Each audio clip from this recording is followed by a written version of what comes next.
प्रभु राम देव भगवान अल्लाह खुदा ईश आदि नाम एक ही शक्ति के हैं। वो कैसा है, कहां है, कैसे मिलता है, किसने देखा है? ये प्रश्नवाचक चिन्ह पूर्ण रूप से हटाने के लिए अवश्य सुनिए जगत गुरु तत्वदर्शी संत रामपाल जी महाराज के अमृत वचन, सर्व पवित्र धर्मों के पवित्र शास्त्रों के आधार पर। ये इसमें सौदागर को संकेत, इसमें आपको मिलेंगे ये सारे के सारे।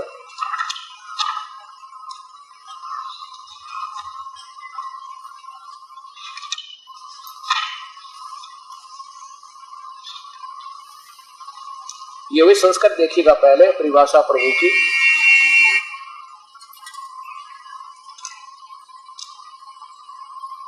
सौ 22 नंबर संख्या, ये दास के द्वारा, ये तो उनके द्वारा भाषा भाषा है। इसे आगे कर देते हैं, ये साथ में दोनों दे रखे दास ने इसमें। 822 नंबर ये दास के द्वारा भाषा भाषा। इसमें है मनीषी भी पवते पूर्वे कबीर नरवी यत प्रिकोसान आसिदत त्रितस्ना। यह देखो, मनीषी भी पवते पूर्वे कबीर, ये हलंत वाला रे नीचे लगा दे तो कोई ऑब्जेक्शन नहीं, चाहे कोई कितनी बात बनावे, क्योंकि यहाँ ऊपर लगा है रे, इसको हम ऐसे लिख दे कोई दिक्कत नहीं। नरभी यत प्रिकोसान आसिदत त्रि नाम तस्य माने उस भगत को, त्रि माने तीन, नाम माने मंत्र का जाप देकर, जन्म माने जन्म के, शरण माने मृत्यु के, से न माने नहीं होने देता, रहित कर देता है। और इंद्र से माने पूर्ण परमेश्वर, सुखदायी परमेश्वर के, मधु माने आनंद को, और उसकी आयु अपने साथी की आयु बढ़ा के अपने प्रिकोसान अपने खजाने थे, आशीर्दत माने आशीर्वाद से और उसको प्राप्त करवाता है।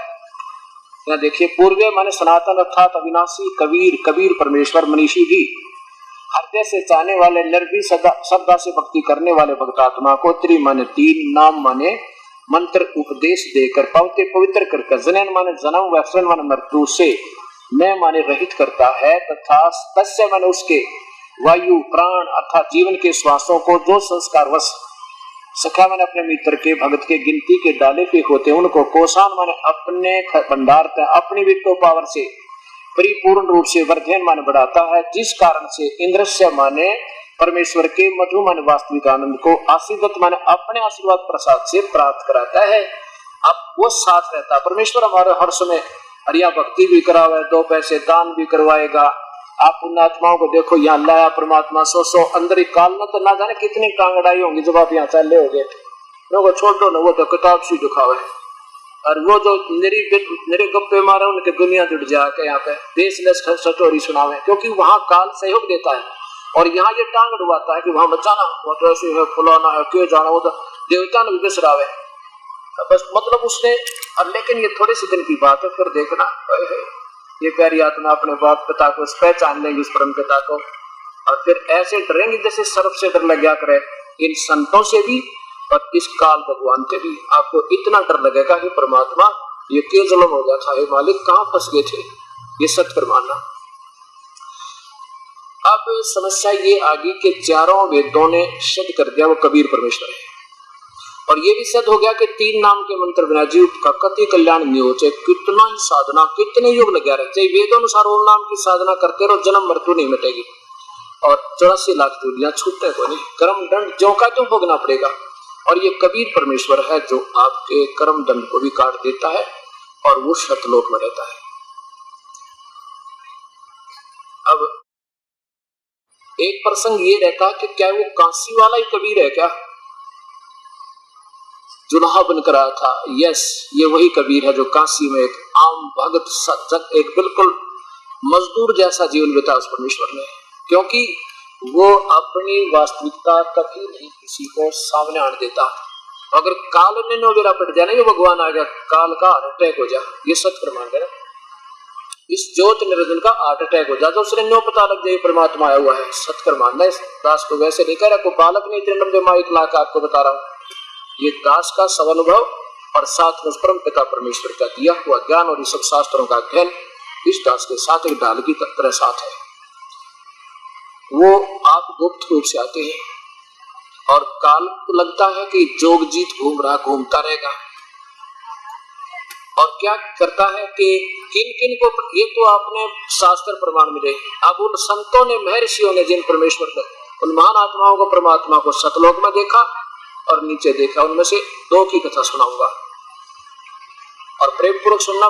पुण्यात्माओं, ये मेर है मालिक की आपके ऊपर, धन्य आपके माता पिता जिनका जन्म हुआ कि जिसके कारण आज परमात्मा ने आपको इस सत्भक्ति दी और आपको मानव शरीर मिला। ठीक है, एक बार समझ में ना हो कोई दिक्कत नहीं, 2 बार सुनो, 3 बार सुनो, 4 बार सुनो, 10 बार सुनोगे ना, जब जाके आप बात समझ में आओगी भाई ठीक कह रहे। अब सबसे पहले आपको बताता हूँ, यानी धर्मों के तो शास्त्र मैंने पहले दिन दिखा दिए थे, कौन कौन से। पवित्र बाइबल, पवित्र कुरान शरीफ, कुरान मजीद एक ही है और पवित्र चारों वेद का ऊपर ये सारी व्यवस्था चली रही है। ये हिंदू, मुसलमान और ईसाई तो फाइनल हो गए, उनके शास्त्र तो। अब रहा आंखों देखेगा और सिख धर्म।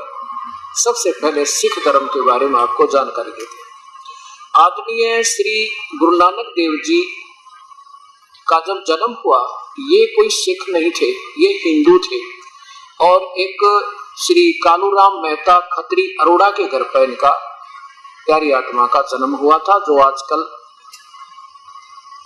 पश्चिमी पाकिस्तान में तलवंडी नाम का एक छोटा सा नगर है। और यही गुरु नानक देव जी पहले, इससे पहले जन्म में वो थे राजा जनक, थे सीता जी के पिताजी। और उससे पहले जन्म में सतयुग में ये राजा अम्बरीश थे। इतनी पुण्यात्मा राजा अम्बरीश, जिसके सामने दुर्वासा जैसी तोप ने भी नाक रगड़ा था और फिर वो भी अपने पुण्य खाकर और फिर राजा जनक बने। राजा जनक ऐसी पुण्यात्मा थी कि महर्षि सुखदेव ने भी इनके सामने नाक रगड़ा था, उपदेश लिया था। और फिर ये जब वेदोनुसार साधना करते हुए ये महान आत्मा राजा जनक जब चले विमान में बैठ कर स्वर्ग का गेन की पहुंचना, एक काल का जाल दिखाता हूँ आपको। रास्ते में एक इसका विमान ऐसे स्थान से निकाल दिया जहाँ रास्ते में एक नरक आता है और उस नरक में 12 करोड़ आत्माएं अपना कर्म दंड भोग रही थी। हाहाकार मचा हुआ था। दयालु आत्मा राजा जनक ने कहा मेरा विमान रोक दो। विमान रोक दिया। क्या हो रहा है इसकी, ये क्यों ऐसा शोर मचा हुआ, मेरा तो हृदय हिल गया, ऐसा क्या पाप, कैसा ही दुख है इनको। तो एक सेवक ने जाकर उसने दूत ने जाकर, देवदूत ने, और बताया कि महाराज जी यहाँ तो एक नरक है और इसमें 12 करोड़ आत्मा अपने कर्म का दंड भोग रही है। राजा कहता है कि छोड़ दो इनको सबको निकाल दो। वो देवदूत बोले यहाँ आप राजा नहीं हो, यहाँ आपका हुक्म नहीं चलता, यहाँ तो उसका धर्मराज का हुक्म चलता है, उसके बिना यहाँ कोई नहीं छोड़ सकता। धर्मराज से मेरी विनय करो, इनको त्याग दो, मेरे से देखा नहीं जाता, इनको छोड़ दो। धर्मराज आ गया। धर्मराज ने आके पूछा क्या बात है राजन, आप चलिए अपने स्वर्ग में। अक नहीं, इनको छोड़ दो, 12 करोड़ जितने भी नरक भोग रही है। धर्मराज कहने लगा जी ऐसे थोड़ा छोड़ा जाता है, प्रभु का नियम है, जो जैसे कर्म करेगा भोगना पड़ेगा। राजा बोला नहीं, मैं नहीं जा सकता आगे, या मुझे भी ये उतार दो। अब काल का जाल। धर्मराज बोला जी एक काम करो, तय आप अपने पुण्य संकल्प कर दो, इनको फिर छोड़ सकते हैं। आज ये पुण्य दे दिए उन 12 करोड़ को। अब मैं संकल्प करता हूँ, आज ये पुण्य वहां जड़वा दिए उसके, और चल भाई विमान में बैठा कर आगे ले गया। वो स्वर्ग में भेज गए, चले गए दोनों के दोनों, राजा जनक भी और वो 12 करोड़। जब तक राजा जनक के पुण्य संकल्प किए उनके साथ 12 करोड़ के, तब तक तरेंगे स्वर्ग में। उसके बाद फिर उन पुराने पापों में जो जिनके कारण नरक जाना था वह फिर भोगने होंगे, ये कट नहीं सकते, भोगे रहेगा। और उधर से वो खाली करवा दिया आत्मा। इस काल ने अंदर बटन डाल दिया, रिमोट से अंदर इतनी प्रबल प्रेरणा कर दी, दयालुता बरती। अच्छा भाई हो गया कंगाल। और फिर वही प्यारी आत्मा श्री गुरु नानक देव जी के रूप में इस पृथ्वी पर अवतरण हुआ। पिछले संस्कार तगड़े थे। इनको ब्रजलाल पांडे एक पढ़ा करता गीता जी को, और गीता जी को बड़े चाव से पढ़ते थे। बहुत सी इनके पिछले संस्कार वश कई चमत्कार भी हुए थे। ये अपनी बहन नानकी के यहाँ जो प्यार रखी थी, नानकी, वहां सुल्तानपुर एक शहर है, सुल्तानपुर का एक नवाब के यहाँ पर नौकरी करने लगे जाकर मोदी खाने में। और सुल्तानपुर नगर के साथ से एक बेई नदी दरिया बहती है, बेई, और वहां प्रतिदिन ये स्नान करने जाया करते थे। वो जब तक इनके 2 पुत्र भी हो चुके थे, यानी शादी हो गई थी, 2 संतान भी थी महात्मा जी के। तो वहां जब ये प्रतिदिन स्नान करने सुबह सुबह जाते थे, गर्मियों के दिन थे, काफी देर तक उस प्राकृतिक दृश्य को देखकर चिंतन करते रहते थे। वो क्यों पिछली कसक परमात्मा की आत्मा से हटती नहीं। एक दिन ये परमेश्वर दयालु कबीर साहब अपने सशरीर आए थे, एक बालक का रूप बनाया था उस मालिक ने, और सन 1398 से और 1518 तक रहे। और स्वामी गुरु नानक देव जी का जन्म 1469 सन के बाद सन 1518 तक समकालीन रहे। तो वहां कबीर साहब एक जुलाहे का काम करते थे, एक जिंदा महात्मा का रूप बनाकर। जिंदा महात्मा क्या होते हैं? एक काले से टोपे का ऊपर चोटे वाला टोप होता है, काला ही ऐसे ऐसे करके, और एक और कोट काला ही घुटनों से नीचे तक, और एक बड़ा सा कच्चा गोडना तो ऊपर तक, घुटनों से ऊपर तक होता है। ऐसा उनकी वेशभूषा होती है, उसको जिंदा महात्मा मुसलमानों में कहते हैं। उस रूप बनाकर परमेश्वर ऐसा रूप बनाकर वहां प्रकट होते हैं। और वो प्यारी आत्मा बैठे अपना मस्त थे, नहाने की तैयारी कर रहे थे। जाकर के सलाम नमस्कार किया, राम राम बोला जिंदा रूप में। गुरु नानक देव जी ने देखा, आओ भगत जी कैसे आना हुआ महापुरुष। तो कहने लगे परमात्मा के, हे नानक जी, मैं एक भ्रमित आत्मा हूं, मैं बहुत जगह घूम लिया हूं और मुझे कोई आत्म कल्याण का मार्ग नहीं मिल रहा। आपकी मैंने चर्चा बहुत सुनी, जगह जगह पर बहुत अच्छी आत्मा हो, बड़े महापुरुष हो, मैं आपकी शरण ली है, मैं कोई ज्ञान चाहता हूं आपसे, मुझे आत्म कल्याण बताओ। अब बताया कि भगवान श्री कृष्ण सर्वशक्तिमान है, इसकी पूजा करनी चाहिए। गीता तो उस समय लिखी गई थी, जिंदा जब ना कोई हिंदू था ना मुसलमान, ये तो एकमात्र शास्त्र है और इसके बराबर कोई परमात्मा नहीं और कोई शास्त्र नहीं। तो कबीर साहब कहने लगे, आप किसकी पूजा करते हो? भगवान श्री कृष्ण, और यही निराकार, यही, क्योंकि सबकी थ्योरी ऐसी है, भगवान श्री कृष्ण माने, और फिर वो निराकार है, उसको देखो अर्जुन को स्वरूप दिखाया था, वो तेजो में, बस वो तेज है उसका, तू ही एक निरंकार। तो पहले तो ये एक निरंकार ही मानते थे जब तक परमात्मा का सही साक्षात्कार नहीं हुआ था। तो कबीर साहब कहने लगे, 18वें अध्याय के 65वें श्लोक में ये श्री कृष्ण कह रहे हैं कि वो परमात्मा कोई और है। मान लीजिए आप श्री कृष्ण ही मान रहे हो, ऐसे सोच कर चलो, तो वो परमात्मा कौन है? और ये भगवान तो कहता तेरे और मेरे चौथे अध्याय के 34वें श्लोक में कि बहुत जन्म हो गए, यानी ये 5-4 बात बताई। तो क्योंकि रोज पढ़ा करते, याद तो थी उनके, लेकिन ये पुराना रंग फिर भी अड़ा रहता है। फिर बताने लगा कि कबीर साहब बोले, तो कहता मैं काल हूं। 11वें अध्याय के 32वें श्लोक में, जिसको कहो तुम नंद का लाल, ये कहे मैं सबका काल, और इसकी पूजा करो, इसकी से शांति हो। तो कहता हूं परमात्मा और है, उसकी कृपा से परम शांति होगी। अब गुरु नानक देव सोची भाई, अच्छा बेवकूफ टकराया सुबह सुबह, मैं सोचूंगा कोई भगत है, बढ़िया बात करेगा, ये सारी उठपटांग कर रहा है और सारी सच्ची का परमात्मा। और ये तो खुद कहता मेरी तो जन्म मृत्यु होती, आप इसको अविनाशी बता रहे थे।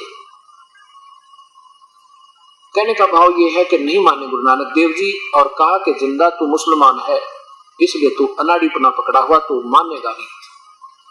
यानी कई कटु वचन भी कह दिए। परमात्मा नमस्कार करके चले गए कि महाराज जी नाराज ना हो, मैं तो आपका दास हूं, आया था समाधान के लिए, और आप मेरे से नाराज हो गए, मैं तो आपका बच्चा हूं, मैं तो निकल गए। फिर ऐसे कहकर उठकर चले गए। अब देखो काल के जाल तो परमात्मा अपनी प्यारी आत्मा ने क्यों कर निकाला है, एक गरीब आदमी बनकर हमारे जैसे तुच्छ जीवों के सामने, और एक आम जीव का रोल करके, ताकि प्यारी आत्मा एक बार पहचान ले मेरे को। फिर तब एक बार मेरी शरण में आ गई ना, फिर काल के निकट नहीं जाएंगे, ये सियाने हो जाएंगे, इनको डर लगा करेगा। फिर अब जब वो चले गए कबीर साहब, तो पीछे तो वो और लोग पूछने लगे, इकट्ठे हो गए, काफी इकट्ठे हो गए। वो श्रोता वहां बैठ के जो नहाने वाले गए थे, फिर पूछा ये कौन था?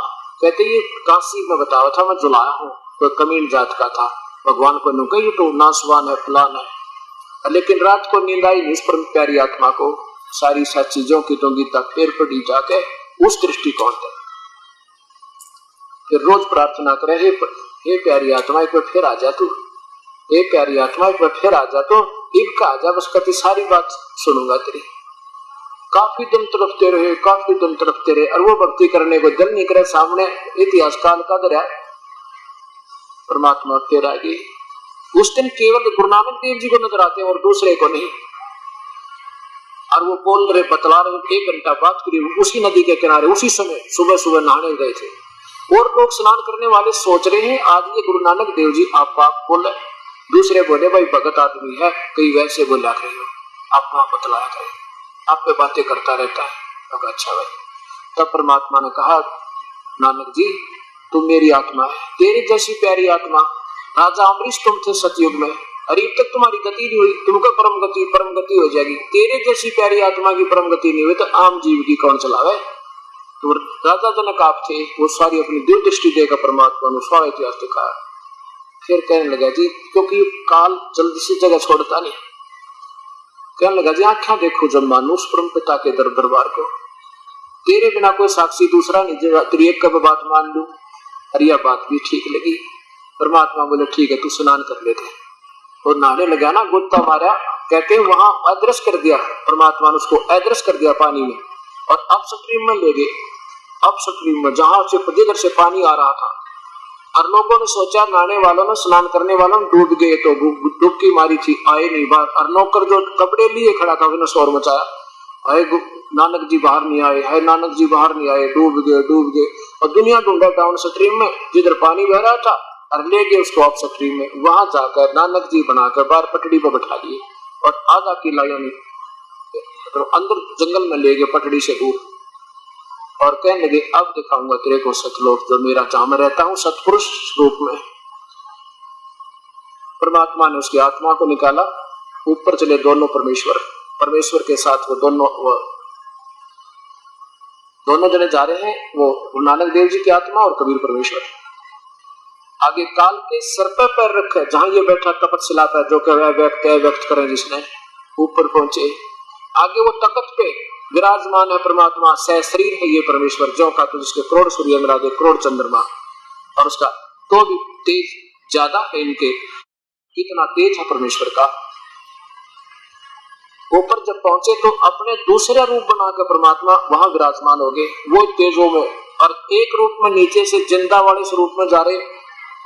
वहां जाके अपने दूसरे स्वरूप का जो तेजों में शरीर दिखाई दे उसके ऊपर चवर करने लग गए। गुरु नानक देव ने सोचा कि रब तो ए है जेड़ा तख्त पे विराजमान है, ये बैठा गद्दी पे, ओ हो ये है वो रब, ये है वो काल मूर्त सब स्वरूपी राम, ये सतपुरुष है, ये पूर्ण ब्रह्म है। इतने में न सोचा कि कबीर तो यहाँ का ये दुल्हा तो कोई नौकर ना करोगा। इतने में वो तेजों में शरीर जो मालिक का था वो खड़ा हुआ और जिंदा वाला स्वरूप उस तख्त पर विराजमान हुआ जो काशी में दुल्हा बनकर आया था। और वो तेजों में शरीर अपने उस दूसरे शरीर पर चवर करे। गुरु नानक जी ने सोचा भाई यहाँ के नौकर पर भगवान रब चवर कर रहा। इतने में वो तेजों में शरीर जिंदा वाले शरीर में समा गया। अकेला कबीर परमेश्वर विराजमान है, चवर स्वयं घूम रहा है। अब कबीर साहब बोले कि प्यारी आत्मा तुम मेरे बच्चे हो, तुम यहाँ रहा करते, देखिए तेरे भाई रे आत्मा। इसमें ऋग्वेद में आपने देखा ना, मंडल नंबर 10 के सूक्त नंबर 90 के 16 नंबर श्लोक मंत्र में कि सही भक्ति की ताकत है, भक्ति के तो समर्थता से उस कमाई से वहां पहुंच जाते जहां पर पहले वाली सृष्टि के वह प्यारी आत्मा अंश आत्मा यानी वह रहती है। और यहाँ आने से परम शांति होगी। तुझे नवा तो काल का लोक है। जब गुरु नानक देव जी कहते हैं मुझे यही रख लो भगवान, मत बेचो मुझे, अगर नहीं भाई ऐसे नहीं रख सकते, तुम ऋणी हो। और हमारा उसका वचन हुआ कि जो मेरी इच्छा से मुझे चाहेगा और ये कमाई करके इसका ऋण मुक्त हो जाएगा तब मैं दे आऊंगा। फिर मेरी काम से तू इस मंत्र का जाप कर दे, जाके कर दिए शुरू। और ये मंत्र मैं दूंगा सतनाम तुझे, सच्चा नाम कहाँ काशी में पाऊंगा। भाई जुलाई का काम करता हूँ। और रामानंद जी मैंने गुरु भी बना रखा है इस गुरु मर्यादा बनाए रखने के लिए, क्योंकि रामानंद जी को काशी में सब जाने थे और कबीर साहब को उसमें कम जाने थे। तो ये संकेत दे दिया कि ये तड़प है इस प्यारी आत्मा को मेरी, आवेगा जरूर वहां पर और मुझे नहीं ढूंढ पाओगा, रामानंद जी जरूर पूछेगा, पूछते मेरे पास पहुंच जाओगा। ऐसे इस प्रोसीजर में 3 दिन बीत गए। 3 दिन सब ब्रह्मा का लोक, विष्णु का लोक, शिव का लोक, काल का लोक, ये ब्रह्मा विष्णु महेश की पुरिया, और देखे खच्चर बुचड़ खाना स्वर्ग में, देखे क्या हालत वाली, ये नरक, ये स्वर्ग, ये पाताल लोक, सब घुमाया उस प्यारी आत्मा को। परमात्मा चाहते थे कि एक भी आत्मा समझ गई ना, हजारा में समझा देगी मेरे ज्ञान को, ऐसे उस प्यारी आत्मा को, वो योग्य थी बहुत, वो चाहती, और वापस छोड़ दिया तीसरे दिन। सुबह सुबह उधर से लोगों ने ढूंढ मारा, राजा ने भी, नवाब ने भी, सब ढूंढ मारे उसको डाउन सट्टी में मृत समझ कर, और हाहाकार मची हुई। तीसरे दिन सुबह उसी समय वहां पहुंच गए, कहा, उसी नदी का ऊपर, और सबने देखा गुरु नानक देव जीवित है, नानक जी जीवित है, सारे बात के गांव में सब जगह भाग भाग कर लोग इकट्ठे हो गए। अगले दिन अपनी ड्यूटी पर चले गए मोदी खाने के, और जाते 13-13 करके सारा मोदी खाना बांट दिया, सारा खजाना लुटा दिया, और जाकर बैठ गए वही जिंदा वाला स्वरूप बना के शमशान घाट पे जाकर। अब सुल्तानपुर के राजा को इतला मिली कि तेरा खजाना तेरे नौकर ने सारा बांट दिया और कंगाल कर दिया, कति खाली कर गया।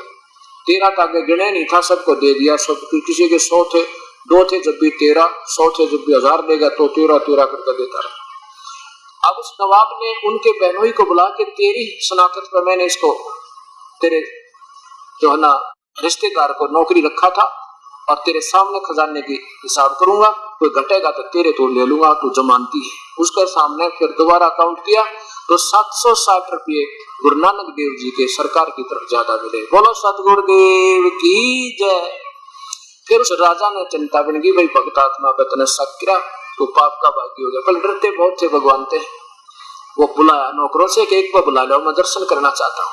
गुरु नानक देव जी आगे। सुल्तानपुर के नवाब ने कहा कि प्यारी आत्मा भगत जी, मैंने तेरे ऊपर शक किया, मेरे गलती होगी, और आप नौकरी करो, और आपके सरकार की तरफ 760 रुपए एक्स्ट्रा ये भी ले लो। गुरु नानक देव जी बोला, अभी सच्चे सरकार की नौकरी करूंगा, कच्ची की ना बने मेरे थे। कहाँ करोगे? अब ये आदेश हुआ परमेश्वर का, जन जन को जगाऊंगा, पहले उसको पाऊंगा पृथ्वी पे, और फिर जन जन को जगाऊंगा। उसका आदेश है कि कब हुआ तुझे ये आदेश? कि बेई नदी पर जो परमात्मा मुझे रब सचखंड लेकर गया था और फिर वापस कर दिया था, वो परमात्मा वहां पहुंचे, कहां पर? बनारस में।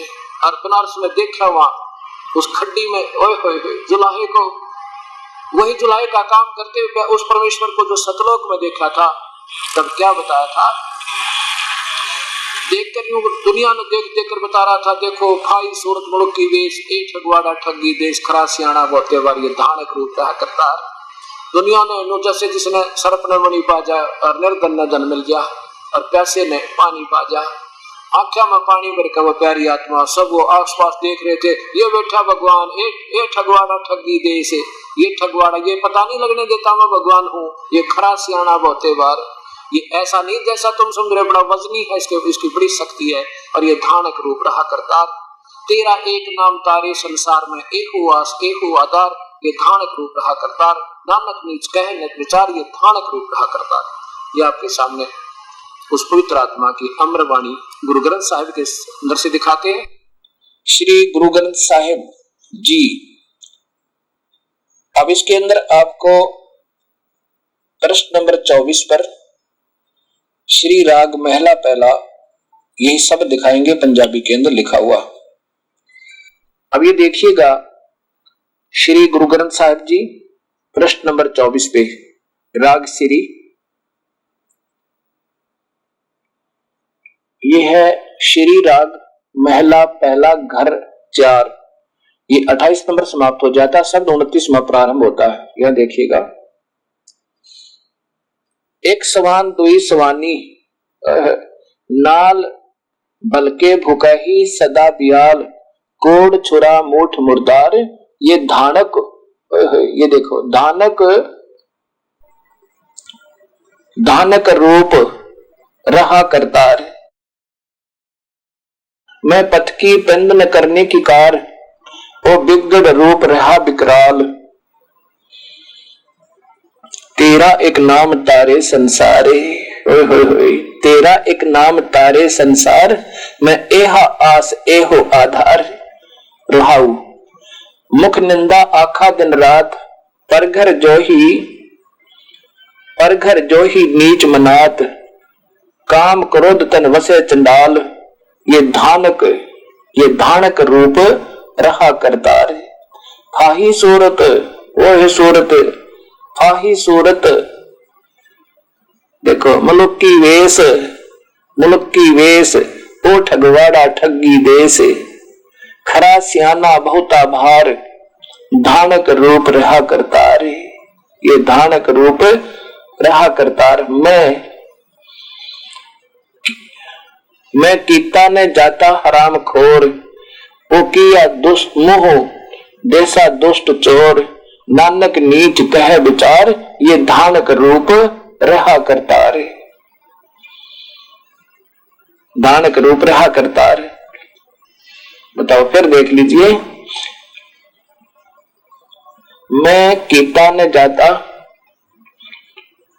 ने जाता हराम खोर, वो किया मुंह देसा दुष्ट चोर, नानक नीच कहे विचार। ये विचार देखो, विचार बोला है, विचार को पंजाबी में बै बोलते हैं, और यही फिर कबीर, बै को कबीर लिखा जाता है, बै बोला जाता है। नानक नीच कहे विचार, ये धानक रूप रहा करतार, धानक रूप रहा करतार। अब आपको एक प्रमाण और दिखाते हैं जहां सीधा कबीर नाम लिखा है, प्रश्न नंबर 721 पे। अब आप देखिएगा, वही श्री गुरु ग्रंथ साहिब जी, पंजाबी लिपि, प्रश्न नंबर 721। ये प्रश्न नंबर 721 है, और नीचे देखिएगा इसके अंदर जहां से शब्द प्रारंभ होता है, एक अर्ज, ये देखिएगा, एक अर्ज गुप्तम पेश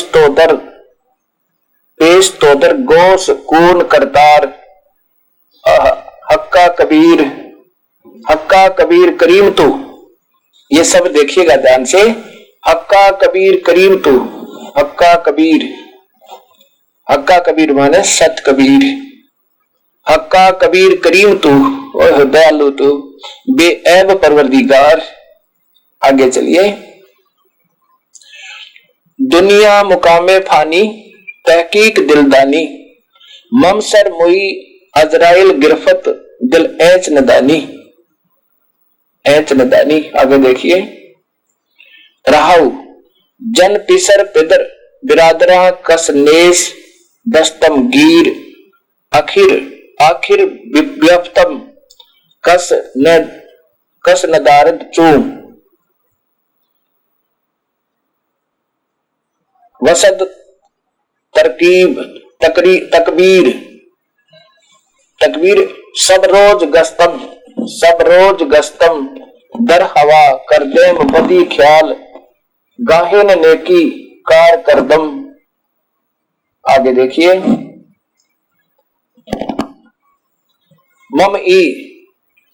मम ई चीनी अहवाल, बद बखत हमचो बखील गाफिल, बेनजर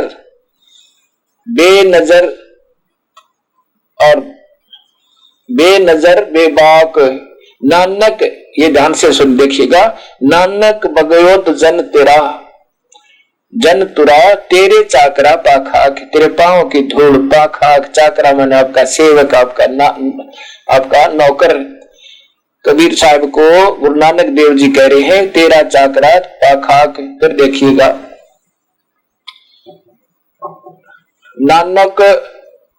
नानक बगयोत जन तेरा, तेरे चाकरा पाखाक, तेरे चरणों की धूल नानक। फिर देखिए ऊपर से प्रश्न नंबर 721, ये प्रश्न नंबर 721, और फिर नीचे देखिएगा, ये हक्का कबीर सत कबीर, हक्का कबीर सत कबीर, ये बिल्कुल सामने शब्द आ रहा, हक्का कबीर बिल्कुल स्पष्ट लिखा हुआ है। ए सत कबीर, आपके चरणों की धूल, आपका दास नानक, और मेरे से जो आपके चरणों में एक अर्ज है मेरी। और उसमें आंखों देखिए अपनी, उस प्यारी आत्मा के द्वारा सत वर्णन गुरु ग्रंथ साहिब की पुण्य आत्माओं ने अपनी आंखों से ये पवित्र गुरु ग्रंथ साहिब का हाल देखा, सब विवरण देखा, अब आपके समक्ष जिसने लगातार 4 दिन सत्संग सुना है, ये प्रत्यक्ष प्रमाण हो गया होगा, हो चुका है कि वो कबीर परमेश्वर है, जो पूर्ण परमात्मा काशी में आए थे वही कबीर है। उसी को हम कबीर कहने लगे, कबीर। बाकी उसके नाम हैं जैसे परमेश्वर, पूर्ण ब्रह्म, परम अक्षर पुरुष, नी अक्षर, अकाल मूर्त, सर्वस्वरूप, ये तो उसके उपमात्मक नाम है। जैसे प्रधानमंत्री, प्राइम मिनिस्टर किसी भाषा में, और मुख्य जैसे और भाषा में जैसे पर्यायवाची शब्द हो, लेकिन वास्तविक नाम उनका कोई और होता है। ऐसे सब गुण गाते हुए वेद ने आखिर में कहा कि वो कबीर परमेश्वर है। कबीर अंगारी असी परचेता, कबीर अंगारी असी, बम्बारी माने बंधनों का शत्रु है, सतलोक में रहता है। चारों वेदों ने, पवित्र बाइबल ने, पवित्र कुरान शरीफ ने, सबने मिलाकर ये सिद्ध कर दिया और कि वो परमात्मा कबीर है। और आंखों देखा हाल उस परम संत पूर्ण प्यारी आत्मा गुरु नानक देव जी ने चश्मदीन गवाह का काम कर दिया कि परमात्मा कबीर है, जो दानक वर्ग का काशी बात है, वो अकाल मूर्त सर्वस्वरूपी राम और वो पूर्ण है। बोलो सतगुरुदेव की। ऐसे ही एक 2 मिनट का सत्संग और सुनाता हूँ। एक मुल्कदास नाम के एक चौधरी थे और गांव के नंबरदार कबीर परमात्मा उसके गांव में चले गए और वहां 5-7 भक्तों के हर के प्रत्येक के घर घर जाकर समझाया करते थे और 4-5 दिन लुट गए परमेश्वर। अब जिस घर के भगवान जाए और गुरु जी जाते हैं तो उनके लिए बढ़िया मोहन भोजन बनाते हैं। उस चौधरी साहब का तो जाना हो रोजाना सुबह नमटन खाकर घूमन फिरन के लिए गांव से बाहर की तरफ, और उस किसी भगत के घर में छौंक लागे देसी हलवे का घी का चरडाटा उठर में जाट चौधरी साहब को एक दिन देखा, 2 दिन देखा, तीसरे दिन पूछा, भाई तुम गरीब से आदमी और रोज ये किस चीज के हलवे बना रहे हो, तुम क्या कारण है? जब पता जी हमारे गुरु जी आए हुए हैं, हम सत्संग कराते हैं चौधरी साहब।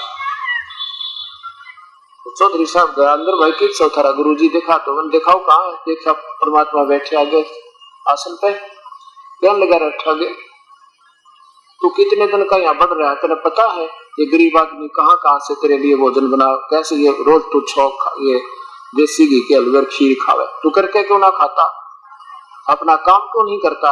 परमात्मा बोले चौधरी साहब मेरा काम ये यही ड्यूटी है मेरी, और मेरी तो भगवान बिना करे सदरी है, काम चल रहा है और जो मेरा काम मैं कर रहा हूँ।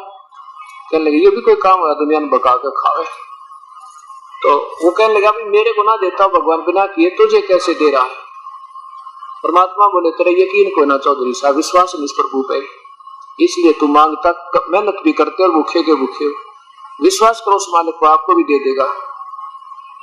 उसने सोचा ये बड़ा पर डरा भी करते, थोड़ा संतों से हचका भी करते थे, कैसे भी थे। उसने सोचा पहला परीक्षा लेता हूँ इसकी, अगर जो संत सही होगा तो कुछ बात चमत्कार बनेगा और नहीं तो फिर इसमें गढ़ूंगा। क्या बोला कि भाई एक बात बताता है, क्या मुझे तेरा भगवान रोटी दे देगा आज अगर मैं काम ना करूंगा? तो अगर जी देगा क्यों ना, सारी सृष्टि का पालन करता, ब्रह्मा विष्णु महेश उनके प्रतार पर ब्रह्म उसका आगे भिखारी, उसी का हाथ जोड़े खड़े आपको क्यों ना दे देगा? वो समर्थ शक्ति जिसका हम उपदेश देते हैं। तो वो कहने लगा भी अगर ना दिया तो तेरे भगवान आज मेरे की रोटी नहीं खिलाई तो तुझे अपना मजदूर बना कर रखूंगा, सारी उम्र खेता में काम करवाऊंगा, तो अच्छा लाल के चल रहे खा खा होगा। और जय कबीर साहब बोले अगर मिल गया तो फिर क्या करेगा कि मैं आपके चरणों में गिर जाऊंगा, सारी उम्र तेरा दास बन करूंगा। अब जा तो बेटा जाओ चौधरी साहब, रोटी आपको खाना क्यों ना मिलेगा? उसने सोचा आज ऐसे स्थान पर जाता हूं कि कोई ना देखे, जिधर उनके खेत के उसके विपरीत दिशा में पहुंच गया और गांव की सीम पार कर जंगल में एक वृक्ष के ऊपर चढ़कर बैठ गया। उस वृक्ष के साथ से एक रास्ता जाता था और वहां एक बकरियां भेड़ बकरियों वाले थे, उनका कोई त्योहार आ गया। वो कहने लगे भाई खीर बना लो, आज 1-2 गाय भी ले रखी थी, अपना त्योहार है तो एक दिन की ड्यूटी ला दी, खीर बना ले। उसी वृक्ष के नीचे जिसके ऊपर चौधरी मुलुक राम बैठे थे वो खाना खीर चढ़ा दी। सुना सी बढ़िया को 10-12 थे वह उनके साथी, और वो बकरी चराने के लिए आगे ले गए, काफी दूरी पे 1-8 किलोमीटर दूर चरा रहे थे। इतने में परमात्मा की रजा क्या हुई, लीला हुई, उधर से डाकू आ गए और उसने देखा दूर तो खीर बनाने वाले ने, अब ये घोड़ा आवे दूर उठती तो ये तो डाकू है भाई। उसका रोजाना का काम था, वो तो बनती हुई खीर छोड़कर भाग गया अपने साथियों के पास चला गया। उधर से वो डाकू घोड़े पर आए उन्हें देखा भाई क्या बन रहा है इसमें, देख तो उतर के एक जना बोला अगर जी कोई, हाँ देखो देखा तो मतलब जी इसमें खीर बन रही है। खीर बन रही है कहा जी, भूख भी लग रही है उस्ताद, कहो तो खा ले। तीसरा बोला रहा कहीं ऐसा ना हो कोई इसमें कुछ गिर गया बेवकूफा मर जा सारे, पहले इसकी परीक्षा कर लेते। अब उतर गए सारे, बैठ गए घोड़े तो नीचे उतर गए। एक बोला रहा इतना जल्दी कहाँ भाग गया होगा, ढूंढ लो उनकी ताड़े बैठा होगा डरता, उसी से खिला के देख ले। इधर उधर देखा, एक बोला जी वो बैठा ऊपर, वो बैठा ऊपर है। जो बोला भाई नीचे आ जा, जो बोला नीचे ना आऊं। उनको और शक हो गए तो भाई बदमाश आदमी है, नीचे नहीं आता था, क्यों नहीं आता भाई नीचे। एक बोला रहा मार इसका गोली, नाक मुआवे, अगजी मारियो मत नीचे आ जाऊंगा। नीचे आ गया फटाफट, उस मटके के ढक्कन पर डाल के खीर, और जो बोला खा इसने। जो बोला खीर कभी नहीं खाऊं, जो बोला खीर नहीं खाऊं मैं। वो अपने शर्त पैदा हुआ, उसने सोची वह बदमाशी कर रखे, इसने जरूर कुछ मिला रखे खानते नाटे। एक ने दो मारे तड़ाक, अरे बोला खा, तो दो चार अच्छे दर दिए, डरता खावे। ने बोला वो जितनी गाद रखी थी ने बोला सारी खा, और आध घंटे ने बोला बैठ जा, उड़े बैठा दिया, मरेगा तो मर लेगा। जब वो नहीं मरा ना, उसके एक मारी लात भाग यहाँ से जाएगा, वो तो भाग गया। अब सीधा वहां पहुंचा उस परमेश्वर के चरणों में, और चरणों में गिर गया, रो रो कर उधर मचा दिया। ने बोला जी कबान है। कबीर साहब बोले भाई चौधरी साहब खाना मिला? बोला आपका भगवान तो मर मर खीर खुआवे। ने बोला जी मर मर खीर खुआवो। तो उस दिन के बाद वो प्यारी आत्मा एक नंबर का संत बने और सतलोक दिखा। परमात्मा ने क्या कहा, जय पोरे मन साहेब नाम कबीर, जय पोरे मन परमेश्वर नाम कबीर, जय पोरे मन साहेब नाम कबीर। क्या बताते हैं, एक समय गुरु बंसी बजाई कालंदरी के तीर। एक समय की बात है, परमात्मा से कहने लगे भक्तात्मा के श्री कृष्ण जी ने एक बार बंसी बजाया करते थे जमुना के किनारे, तो पशु और पक्षी और सभी गायें भी वहां पर इकट्ठे हो जाते थे। परमात्मा बोले चलो आज बंसी मैं भी बजाता हूं। देखो हर एक की शब्द में शक्ति है, एक तो मंत्री की शब्द में शक्ति, एक मुख्यमंत्री की शब्द में शक्ति, एक प्रधानमंत्री के शब्द में शक्ति, और मुरली उस परमात्मा ने बजाई उस कालंदरी के तीर। कहते हैं स्वर्णर मुनिजन भी आकाश से आकर वहां सारे विराजमान हो गए, और जमुना का पानी भी रुक गया उस परमात्मा की उस बंसुरी की आवाज सुनने के लिए, सुरीली आवाज सुनने के लिए। जय पोरे मन परमेश्वर नाम कबीर, जय पोरे मन साहेब नाम कबीर। एक समय गुरु बंसी बजाई कालंदरी के तीर, एक समय गुरु बंसी बजाई कालंदरी के तीर। सोरनर मुनिजन थकत भये वो रुक गया तेरिया नीर, जय पोरे मन परमेश्वर नाम कबीर, जय पोरे मन साहेब नाम। भाई काशी तज गुरु मगहर पहुंचे दोनों दीन के पीर, काशी तज गुरु मगहर पहुंचे दोनों दीन के पीर। कोई काटे कोई अग्नि जलावे तो ना पाया शरीर, जय पोरे मन परमेश्वर नाम कबीर, जय पोरे मन साहेब नाम कबीर। चार दाग से सतगुरु न्यारा वो अजरो अमर शरीर, चार दाग से सतगुरु न्यारे वो अजरो अमर शरीर। दास मलूक सलूक कहते हैं खोजा खसम कबीर, जय पोरे मन परमेश्वर नाम कबीर, जय पोरे मन साहेब नाम। चार दाग से सतगुरु न्यारे अजरो अमर शरीर, चार दाग से सतगुरु न्यारे वो अजरो अमर शरीर। दास मलूक सलूक कहते हैं खोजो खसम कबीर जप रे मन परमेश्वर नाम कबीर जप रे मन साहेब नाम कबीर। चार दाग से सतगुरु न्यारे। उस परमात्मा का ऐसा शरीर नहीं था, शरीर तो ऐसा ही है। यजुर्वेद के 40वें अध्याय के 8वें श्लोक में लिखा है कि अकायम ऐसनाविरणम, बिना नाड़ी का शरीर, इस ऐसी काया से रहित वो तेज पुंज का अजर अमर। चार दाग, एक तो हिंदू तो जलाते हैं और मुसलमान दफनाते हैं, गाड़ते हैं। एक कबीले हैं जो केवल जल प्रवाह कर देते हैं सबको, और एक आकाश में डाल देते हैं, एक स्थान बनाकर। तो कहते हैं चार प्रकार से दाग में वो परमात्मा का शरीर नहीं आया। चार दाग से न्यारा सतगुरु वो परमेश्वर अजर अमर शरीर, वो अजर अमर परमात्मा पूर्ण ब्रह्म सत पुरुष है। खोजो खसम कबीर, खसम माने मालिक, पति, सबका कुल मालिक, जगत गुरु पूर्ण परमात्मा, सारी सृष्टि की रचना वो कबीर परमेश्वर की कहते तलाश करो और बेड़ा पार हो जाएगा। बोलो सतगुरुदेव की जय। परम पिता परमात्मा पूर्ण ब्रह्म, सारी सृष्टि के रचनहार, कुल मालिक कबीर परमेश्वर की असीम रजा से इस पवित्र नगरी कैथल के अंदर आज दिनांक 24 अप्रैल सन 2004 को ये सत्यनारायण कथा प्रारंभ हो रही है। सत्यनारायण का अर्थ होता है अविनाशी परमेश्वर। हम उसे सत साहिब कहते हैं। सत साहिब कहो चाहे सत्यनारायण कहो, अमर पुरुष कहो, अकाल मूर्त कहो, शब्द स्वरूपी राम कहो, परम अक्षर ब्रह्म कहो, परमेश्वर कहो, राम कहो, अल्लाह कहो, गॉड कहो, चाहे रब कहो, खुदा कहो, ये शक्ति बोधक और पर्यायवाची भाषा भिन्न शब्द होते हैं।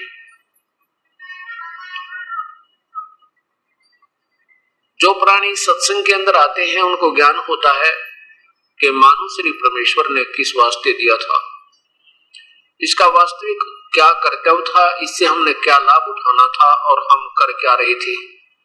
जब तक हम सत्संग नहीं सुनते हैं तो हम अपने दैनिक कार्य को जो समाज के अंदर रहकर कर रहे होते हैं उसी को सर्वस्व मानकर और उसमें तन मन धन से लगे हुए होते हैं। और जब हम सत्संग के अंदर आते हैं तो हमारी आत्मा को यह बोध होता है कि मैं कौन हूं, कहां से आए थे, हमारा वास्तविक कर्तव्य क्या था और हम कर क्या रहे हैं। और सत्संग का मिलना ये बहुत ही पुण्य कर्मों के संयोग से हुआ करता है। तुलसीदास जी कहते हैं सकल पदार्थ है जगमाही, पर कर्महीन नर पावन। और जो पुण्यात्मा प्रभु की तड़फ में तलाश में लगी हुई है तो उन्होंने कोई ना कोई अपना भक्ति मार्ग अपना भी रखा है। और जो भक्ति बिल्कुल नहीं कर रहे हैं वो अपने दैनिक क्रिया को जैसा भी उनको समाज से मालूम हुआ उसको करते हुए अपने जीवन को वही तक सीमित रखे हुए हैं। परमात्मा क्या बताते हैं, पूर्ण ब्रह्म वो स्वयं ही आते हैं अपने सतलोक से चलकर। सतलोक वो स्थान है जो कभी विनाश नहीं होता। वो सतलोक कहो, उसे सत धाम कहो, रथ धाम कहो, उसे अमर स्थान कहो, शाश्वतम स्थान कहो, सदा रहने वाला जिसका कभी विनाश नहीं होता। उस सतलोक से चल के वो पूर्ण ब्रह्म सतपुरुष स्वयं ही यहाँ काल के लोक में आते हैं। ये 21 ब्रह्मांड इस ज्योति निरंजन ब्रह्म अर्थात क्षर पुरुष के हैं। और यहाँ पर जितने प्राणी इस काल के साथ यहाँ इस ब्रह्मांड में रह रहे हैं ये अपने मूल स्थान को भूल चुके हैं। अपना मूल स्थान ये नहीं है जिसमें हम रह रहे हैं। अपना मूल स्थान सतलोक है जहां से हम बिछुड़ कर आए हुए हैं। और जब तक हम वहां नहीं पहुंच लेंगे तब तक हमें कोई यहाँ का सुख हमें सुखी नहीं कर सकता। वो जानकारी हमें केवल परमेश्वर स्वयं आकर बता पाते हैं और कोई नहीं बता सकता। उस सतलोक के बारे में ना ब्रह्मा को मालूम, ना श्री विष्णु को मालूम, ना श्री शिव को मालूम, जो यहाँ के 3 लोक के अधीश्वर हैं, एक एक विभाग के मंत्री एक ब्रह्मांड के अंदर है।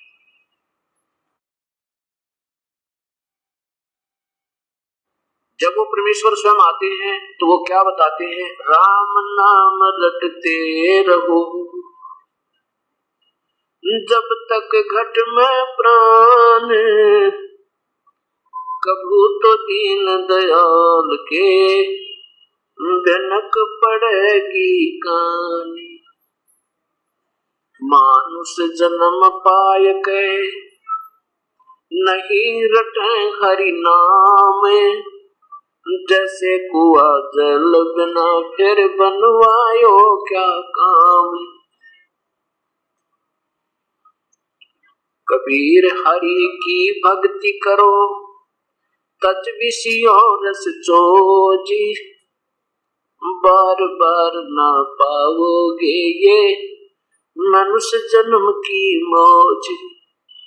राम रटत कोडी भलो चू चू पड़े जो चामे, भाई सुंदर शरीर किस काम का जामक नाही नाम।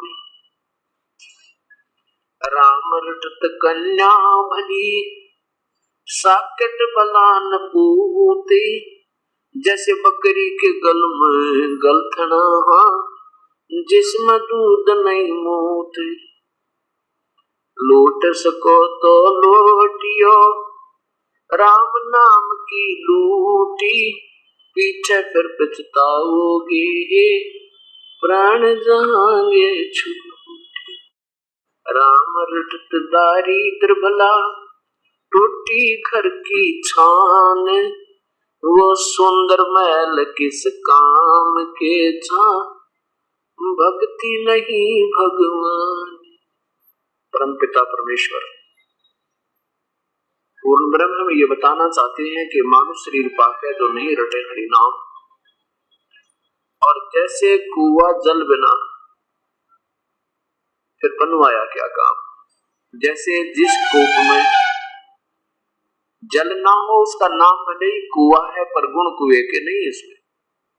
इसी प्रकार जो मानुष शरीर प्राप्त प्राणी प्रभु की विधिवत साधना नहीं कर रहे हैं, पूर्ण परमात्मा की शास्त्र अनुकूल साधना नहीं कर रहे हैं या बिल्कुल ही नहीं कर रहे हैं, उनके बारे में कहते हैं कि वो प्राणी मानुष शरीर में ऐसे हैं जैसे जल रहित कुआ होता है। मानो नाम अवश्य है पर मन गुण मनुष्य के नहीं है। मनुष्य का पहला गुण प्रथम कर्तव्य प्रभु की आराधना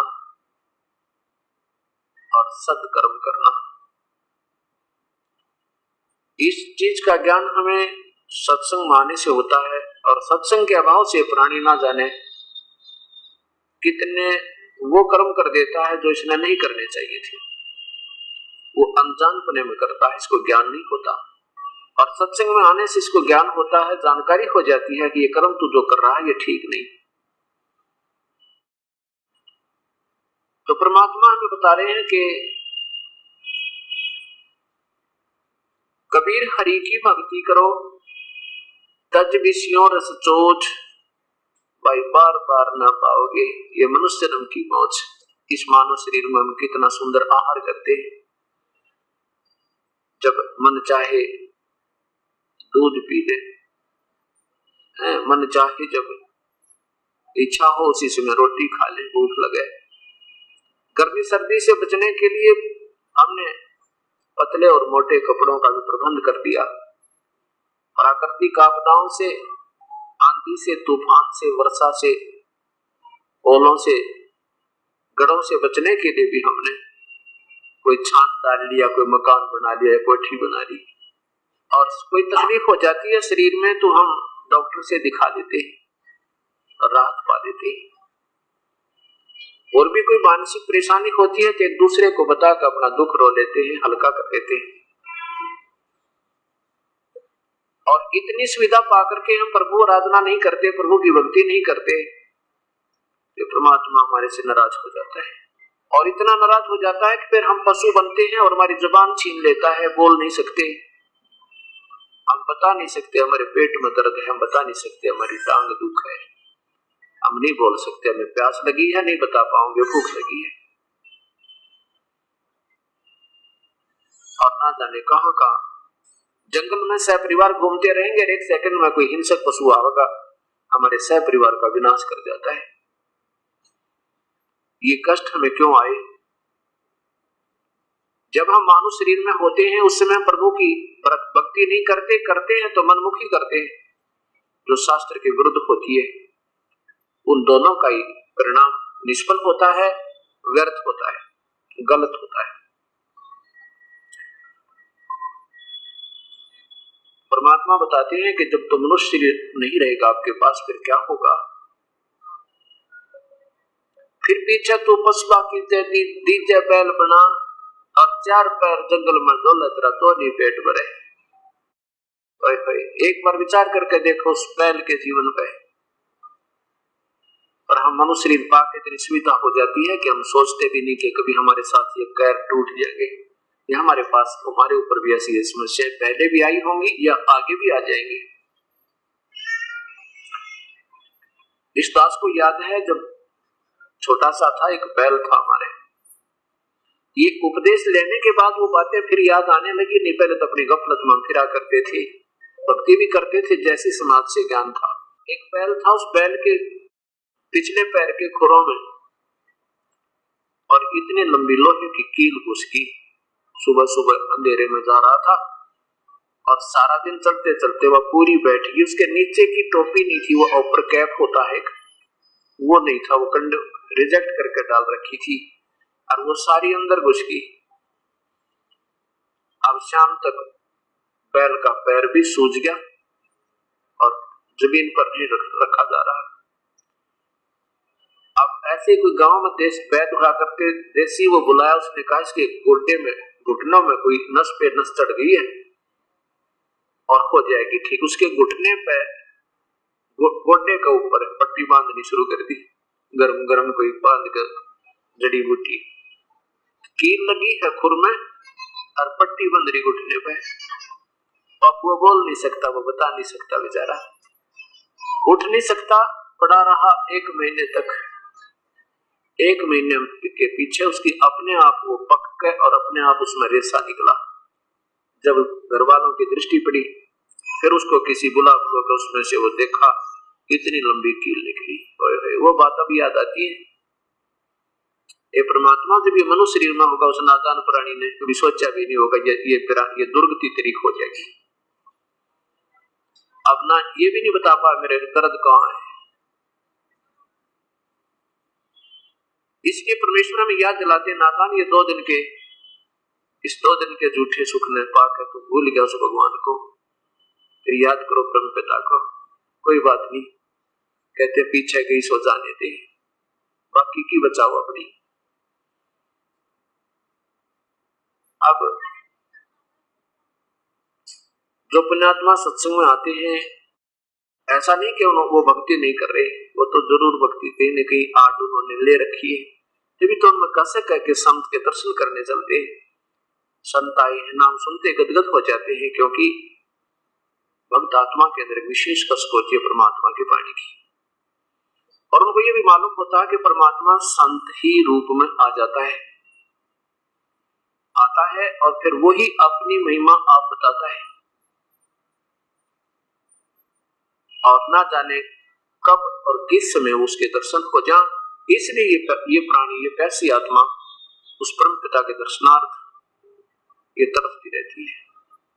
उसके लिए फिर अपना कहीं ना कहीं ये सत्संग में जाती है, फिर वहां जहां भी हम जाते हैं, क्योंकि पुण्यात्मा का एक स्वभाव होता है, ये जहां भी जाती है इसको सब अच्छे लगते हैं, क्योंकि वो स्वयं अच्छे हैं। अब जैसे कोई चोर हो और वो चला जाए, रास्ते में जा रहा है कि देर होगी रात में, और वो कहता किसी व्यक्ति जो अच्छी आत्मा का था, अभी मैंने रात में रुकना है तेरे यहाँ पर, तो वो पुण्यात्मा तो जिसमें आप खोट नहीं था, जिसमें वो स्वयं चोर नहीं था, वो नेक आत्मा था, वो उसको एक नेक आत्मा समझता है और कहता आजा भाई रुक जाओ, कोई बात नहीं, आप ही का तो घर है, खाना खिलाता है और वही सब सुला देता है जहां वो आप सोया हुआ होता है, क्योंकि उसके मन में ये नहीं कि ये चोर है, क्योंकि वो स्वयं चोर नहीं। और वो चाहे भले ही रात्रि में कोई नुकसान भी कर जाए उसका, पर उस समय उसके मन में ये नहीं आता ये वास्तव में चोर होगा, क्योंकि वो स्वयं चोर नहीं। और चोर के घर पर जाकर चाहे कोई सा भी रुक जाओ, कितना नेक आत्मा डट जा रात में, वो सारी रात चोर ना सोए कि ये कुछ उठा ना ले जा रात में, क्योंकि वो स्वयं कुछ कमजोरी उसके अंदर है। ऐसे जो पुण्यात्मा होती है उनमें आप दोष नहीं होता, इसलिए वो जो भी जहां जाते हैं, जिस भी स्थल पर जाते हैं, किसी संत के दर्शनार्थ जाते हैं, उनके वचन सुनते हैं तो उनको सभी संत बहुत अच्छे लगते हैं, सबके विचार अच्छे लगते हैं और सब प्रभु की का मार्ग ही बताते हैं। इसलिए पुण्यात्माओं में एक प्रभु के पाने की विशेष तरफ होने के कारण वो स्वयं कोई अपने मन में एक वाद विवाद में नहीं आने देते। अब कहने का तात्पर्य दास का ये है कि हम कोई भी कार्य को करें तो उससे पहले हम उसके बारे में पूर्ण परिचित होना चाहिए। अब जैसे आपने किसी गांव जाना है, किसी शहर जाना है, तो उस शहर का जाने से पहले 10 आदमियों से तसल्ली करेंगे कि मैंने वहां जाना है, कौन सा रास्ता ठीक है, अगर वहां हम पहली बार जा रहे हैं, और फिर प्रस्थान करेंगे। ऐसे कोई बच्चा को ट्रेनिंग करता है, कोई कोर्स के लिए तैयारी करता है, तो पहले उसको पूरा ज्ञान हो जाता है कि ये कितने दिन में, कितने महीने, कितने वर्ष का ये ट्रेनिंग कोर्स है, और इससे फिर मुझे लाभ क्या होगा, मेरी कितनी तनख्वाह होगी। तो ऐसे फिर वो जब उसको पूर्ण ज्ञान हो जाता है, फिर वो तन मन धन लगाकर अपने सिर तट की बाजी लगाकर उसको पूरा कर लेता है, तो सफल हो जाता है। ये दास ने क्या देखा कि जैसे मैं भी पहले भक्ति करता था, लेकिन जो पहले हम भक्ति करते थे वो भक्ति हम ऐसी करते थे, ना कोई सिर था ना पैर था, लेकिन आत्मा में परमात्मा की तरफ ज्यादा थी। इस करके चाहे कोई मंदिर में जाना होता, मंदिर में जाते थे, या किसी तीर्थ पर कोई संकेत कर देता कि वहां जाने से हमारे बहुत लाभ होते हैं, तो वहां भी पहुंच जाते थे। कोई भगवान श्री राम की पूजा बताता था तो उसकी पूजा भी हृदय से करते थे। श्री कृष्ण का जाप बताते थे, हरे राम हरे कृष्ण, वो भी जाप करते थे, अच्छे लगते थे। और ये दास हनुमान जी का पुजारी था। बचपन से ही, चौथी कक्षा से ही किसी दोस्त ने साथी से पूछा भी कैसे भक्ति करना भगवान की। उसने बता दिया कि मैं तो हनुमान जी का व्रत रखता हूँ मंगलवार का, और 7 बार हनुमान चालीसा करता हूँ। तो इस दास ने भी प्रारंभ कर दिया। मंगलवार का व्रत चौथी कक्षा से प्रारंभ किया था और सन 1988 तक करता रहा। गीता जी का पाठ नित्य किया करता था। जन्माष्टमी का व्रत, क्योंकि हिंदू समाज में जन्म होने के कारण वही शिवपुराण का पाठ, विष्णु जी का विष्णु पुराण का अध्ययन भी, और जैसे भी अपने धार्मिक शास्त्र में उपलब्ध थे उनको कहीं ना कहीं से पढ़ते रहते थे। इस उद्देश्य से उन्हें लिखा होता था कि इस समाज को जो पढ़ लेगा उसको ये लाभ होगा, इस समाज को पढ़ लेगा उसको ये लाभ होगा। तो हमने तो लाभ चाहिए भक्ति का, इसलिए हम पढ़ते रहते थे। कहने का भाव ये है दास का कि जब तक हमने यही नहीं मालूम जो हम भक्ति कर रहे हैं इसका क्या लाभ है और इससे हमें हानि हो रही है या कुछ लाभ हो रहा है, तो हम उसको कर रहे हैं तो वो व्यर्थ बताइए। एक धर्मदास नाम के एक बहुत बड़े धनी व्यक्ति थे। मध्य प्रदेश में एक बांधवगढ़ स्थान है, बांधवगढ़, वहां के वो रहने वाले थे। और वो इतने रईस थे, आज से 550 वर्ष पुरानी बात है, इतने रईस थे कि बांधवगढ़ नरेश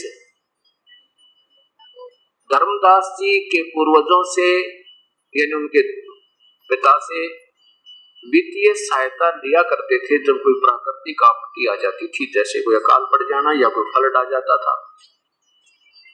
इतना पैसा था उनके पास। भाव ये दास का कहने का कि इतना पैसा, इतना सुख सुविधा होने के उपरांत भी और प्रभु की तरफ जिस पुण्य आत्मा में है तो उसके पुण्य कर्मों में कमी नहीं। वो प्यारी आत्मा ने गुरु भी बना रखे थे श्री रूपदास जी, और उस गुरुदेव ने उस प्यारी आत्मा से बताया था, बेटा हरे राम हरे कृष्ण का जाप जप, ओम नमः शिवाय का भी जाप जप, हरि ओम का भी जाप जप, गीता जी का नित्य पाठ किया अगर पुत्र तेरा कल्याण हो जाएगा। और फिर 68 तीर्थ कर ले पुत्र तो स्वर्ग प्राप्ति होगी, और चारों धाम जो कर लेता उसका तो महाकल्याण हो जाता है। अब हमने जैसे जिसने प्रभु की तलाश है, जो प्यासा है उसने पानी की तलाश है, तो उसको कोई किधर ही संकेत कर दे वो दौड़ा जाएगा क्योंकि उसको प्यास है उसकी, और जब तक उसको प्राप्त नहीं होगा तब तक वो घूमता ही रहेगा। तो उस प्यारी आत्मा ने अपने गुरुदेव के बताए अनुसार अपना सब क्रियाएं प्रारंभ कर दी। गुरुदेव के आदेश अनुसार जब वो तीर्थ भ्रमण पर निकला तो सबसे पहले मथुरा पहुंचा। मथुरा में जब पहुंचे तो वहां क्या किया कि मथुरा के तालाब में जहां भगवान श्री कृष्ण जी स्नान किया करते थे, कहते उस पवित्र स्थल पर उस तीर्थ पर स्नान किया और एक जल का लोटा भर के उसी पवित्र सरोवर से और बाहर अपना रख लिया। फिर साथ में कुछ मड प्लस्टर किया, मिट्टी का लिपाई की, गाय का गोबर मिला के कुछ अक्षेत्र को लीपा, फिर उसके ऊपर एक सफेद सौद चादर बिछाई, खूब साफ की हुई। उसके ऊपर पहले कर्म कांड किया, भगवान श्री कृष्ण जी की मूर्ति अर्थात विष्णु जी की, ठाकुर जी की मूर्ति को एक सुंदर प्लेट पर रख के उसको नहलाया साफ पानी से, फिर पुराने कपड़े निकाल के अलग रख दिए थे, फिर नहलाया, फिर स्वच्छ कपड़े पहनाए, फिर कंठी डाली, तिलक लगाया, मुकुट रख दिया और फिर धूप दीप लगा के गीता जी का पाठ प्रारंभ किया। इतने में वो पूर्ण परमात्मा, पूर्ण ब्रह्म, सारी सृष्टि के रचनहार, कुल मालिक कबीर साहब, उसमें वो काशी में दुल्हाई का रोल कर रहे थे। वहां आकर बैठ के उस प्यारी आत्मा से ज्यादा 20 या 30 फुट की दूरी पे और बड़े ध्यान पूर्वक देख रहे हैं उसकी क्रिया को, धर्मदास जी की क्रिया को।